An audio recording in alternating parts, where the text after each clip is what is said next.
Hello everyone! Today's video ay gumawa ako ng daing na bangos. Nag-marinate tayo ng daing. Naglagay tayo ng bawang, paminta, asin at suka. Ito yung masarap na ulam. Ubos na naman ang ating sinaing dukot. Yay! Tara, luto na tayo!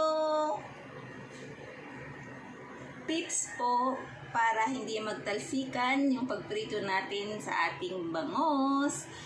I-dip natin siya sa cornstarch. So, like ganito. Ayan. Dip natin siya. Konti lang, masyadong marami. Ayan. Ayan. Tapos, lagay na natin siya. Para hindi siya magtalsikan. No, diba? Kasi mag-cover-cover tayo ng face natin yan. And put in the kalan.